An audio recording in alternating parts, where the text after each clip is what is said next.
A 5-minute call on behalf of the National Party, the Honourable Member Ian McKelvey. Thank you, Mr Speaker. And I'm like the off-course substitute, Mr Speaker, and for those who don't know what that was in the old days of the TAB, the off-course substitute was the one that replaced the one that was there before. Jamie Lee, thank you. Mr Speaker, you can imagine, I come from the Rangitikei, obviously, and I've always prided the Rangitikei on having the most intelligent part of New Zealand in my electorate, because, of course, the piece of Palmerston North that's got the most intelligent people is in my electorate. You can imagine my absolute amazement. You can imagine my absolute amazement when I read the other day that Whanganui is one of the world's most intelligent cities. In fact, it is in the top 7 in the world. And I immediately thought of Mr Speaker, and I imagined, well, that's where he comes from, of course.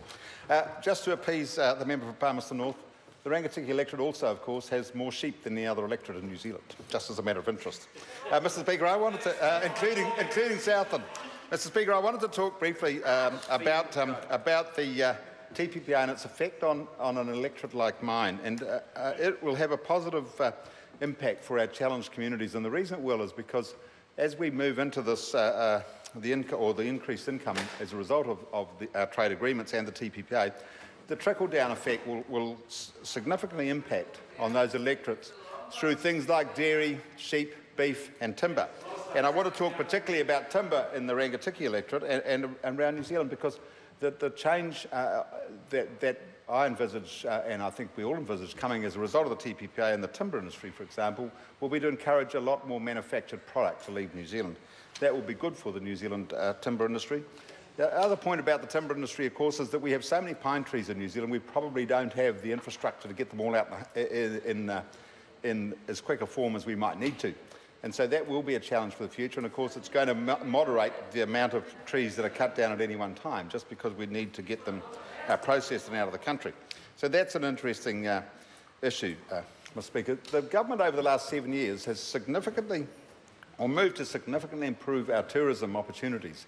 And my electorate, of course, has a great reliance on tourism, the north end of it, and I think the Whanganui River and the changes that have happened to ownership and the development of tourism opportunities around the Whanganui River, what's going on with cycle tours, river tours via jet boats, canoes and other means, they're all very busy. Recreational walking, cycling and fishing and climbing are attracting people from all around the world to our country, to our region. The critical thing that will enable this to continue, of course, is our work with the environment. And I think it's really important that Minister Smith, who's worked very hard on a lot of the issues around our environmental stuff, is now moving to, again, to further our opportunity to clean up our waterways. And I think that's a challenge and a nervous, I guess in a way, it's a nervous challenge for many in rural New Zealand. But nonetheless, it's a challenge that we need to face up to.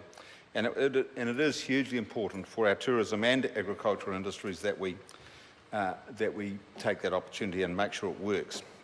The policy of this government are now creating jobs in regions and areas that for years have struggled. This is evidenced by the much improved unemployment figures, a 3-point turnaround in 12 months in my region, and the fact that 175,000 new jobs have been created in the past 3 years. Speaker, over the last 7 years, the average wages increased significantly, and just the announcement yesterday of the new minimum wage of $15.25 will again make another difference to those people who are paid at that end of the scale. It is a challenge, Mr Speaker, for our rural towns to survive and to continue to grow, but it's important that we do, and I think this government is supporting them in a manner that will enable more jobs to be created, more young people to stay in those areas, and I think in the future we're going to see a significant growth, particularly around the tourism industry and particularly in the north of the Rangitikei electorate and many other parts of New Zealand as we move further down the path of developing our environmental opportunities and developing our tourism opportunities. Mr Speaker, our challenge as a small trading nation is to sell more to the rest of the world than we do now. And we need to go into these trade agreements and move ourselves along as quickly as we can. We need to create new products and we need to create new opportunity for the producers of those products. And I think the government's policies are moving those along pretty quickly.